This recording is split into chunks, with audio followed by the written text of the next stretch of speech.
बोलबम उपलक्षे कसारीजार कापुरपुरी थानात अगणन भक्तर समावेश।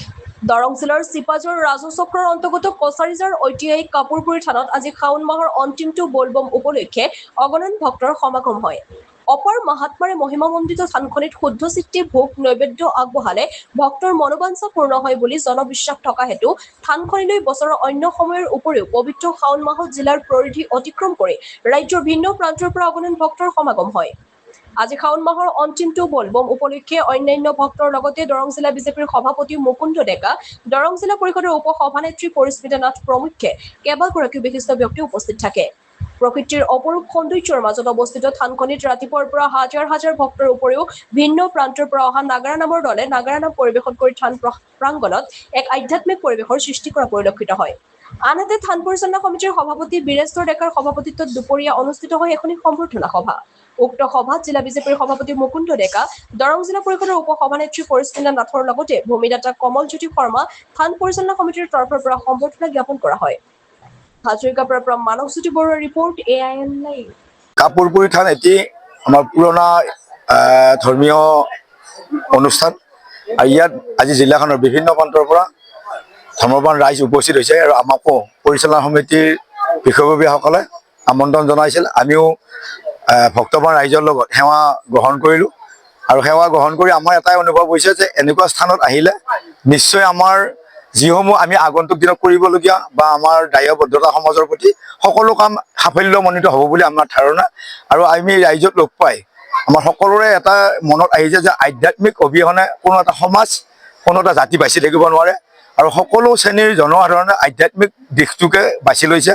আৰু আমাৰ শান্তি সম্প্ৰীতিৰ মানে উপাসনাস্থলী হ'ল আমাৰ আধ্যাত্মিক স্থানসমূহ আৰু কাপুৰপুৰী স্থান এটি পুৰণা এই স্থান আৰু এই স্থানত আমি নিশ্চয় আমাৰ বিভিন্ন জিলাখনৰ বিভিন্ন প্ৰান্তৰ সমাজ সচেতন ব্যক্তিসকলে উপস্থিত হৈ আহি থকা দিনবোৰত এই থানখনৰ বহল প্ৰচাৰ কৰিব আৰু ইয়াত ভাবিলে ইয়াত আহি যি কথা ভবা যায়, যি কথা সিদ্ধি হোৱা নাছিল, নিশ্চয় ইয়াত সফলতা লাভ কৰিব বুলি আমাৰ বিশ্বাস আৰু আমিও ভাবি ইয়াত উপস্থিত হৈছোঁ। হয়, নমস্কাৰ। আজি আমাৰ শাওনৰ অন্তিমটো সোমবাৰত আমি যোৱাকালি ৰবিবাৰ যোৱাকালিৰ बोलबমৰ উপলক্ষে প্ৰায় 1000-1500 মানুহ ইয়াত হৈছিলে। ইয়াত খিচিৰি ভোগৰ ব্যৱস্থা আছিল, তেনেকৈ খিচিৰি ভোগ গ্ৰহণ কৰিছে আৰু আজি সোমবাৰ বুলি আমাৰ কমেও 7-8 হাজাৰ মানুহ ইয়াত উপস্থিত হৈছে। ইয়াতে আজি আমি গাখীৰ ভোগ আৰু চাহৰ ব্যৱস্থা কৰা হৈছিল আৰু আজি बोलबমৰ লগতে সংগতি ৰাখি এখন সম্বৰ্ধনা সভাও আয়োজন কৰা হৈছিল।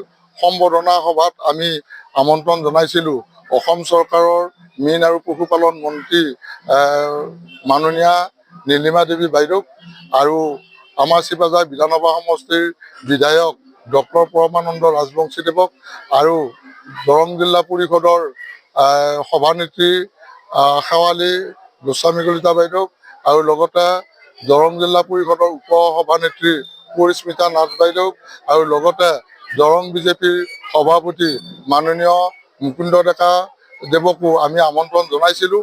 কিন্তু বিশেষ চৰকাৰী দায়িত্বত আমাৰ নীলিমা বাইদেউ উপস্থিত হ'ব নোৱাৰিলে। আমাৰ বৰ্তমান আৰু জিলা পৰিষদৰ সভানেত্ৰী বাইদেউ উপস্থিত হ'ব নোৱাৰিলে। আমাৰ ইয়াতে দৰং বিজেপিৰ সভাপতিগৰাকী আহিছে আৰু দৰং জিলা পৰিষদৰ উপ সভানেত্ৰী বাইদেউ আমাৰ মাজত উপস্থিত হৈ আমি সম্বৰ্ধনা সভাখন আমি চলোৱা হ'ল আৰু আমাৰ বিধায়ক ডক্টৰ পৰমানন্দ ৰাজবংশী বৰ্তমানো আহি পোৱা নাই যদিও তেখেতে আহিম বুলি আমাক এটা আশ্বাস দিছে। অকণমান দেৰি হ'লেও আহিব বুলি তেখেতে কৈছে। গতিকে আমি ইয়াৰ দ্বাৰা আমাৰ কাপুৰপুৰী থানখন চৰকাৰৰ ওচৰতো আমি দৃষ্টিগোচৰ কৰিব খুজিছোঁ। আপোনালোকে দেখিছে আজি 7-8 হাজাৰ ভক্ত হ'ব। গতিকে এই যাতে থানখন পৰ্যটনথলীলৈ পৰিৱৰ্তন কৰিব পাৰোঁ, এই পৰ্যটনথলীলৈ পৰিৱৰ্তন কৰিবলৈ হ'লে অকল থান পৰিচালনা সমিতিয়ে সম্ভৱ নহয়।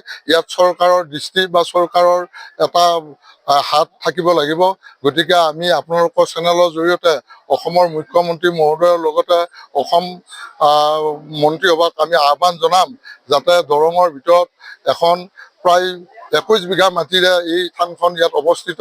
গতিকে ইয়াত মাটিৰ সংখ্যা যথেষ্টখিনি আছে। গতিকে এই থানখন যাতে পৰ্যটনথলীলৈ ৰূপান্তৰ কৰাত চৰকাৰে দৃষ্টি দিয়ে বা সহায় আগবঢ়ায়, তাৰ কাৰণে অনুৰোধ জনাই মই ক'ব লগাখিনি সামৰিছোঁ।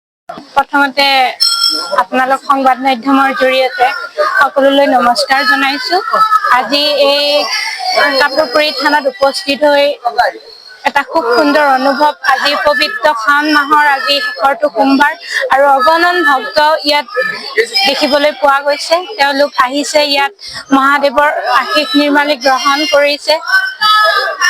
সকলোৰে সুস্বাস্থ্য আৰু দীৰ্ঘায়ু কামনা কৰিছো। ময়ো মহাদেৱৰ আশীষ নিৰ্মালি গ্ৰহণ কৰিছো। তেখেতৰ ওচৰত প্ৰাৰ্থনা জনাইছো যাতে সকলো ভালে কুশলে থাকে। সকলোৰে কুশল মংগল কামনা কৰিছো। এটা খুব সুন্দৰ পৰিৱেশ ইয়াত দেখিবলৈ পাইছো আজিৰ এই পবিত্ৰ দিনটোত। যিকোনো খবৰৰ বিজ্ঞাপনৰ বাবে যোগাযোগ কৰক 7896121996।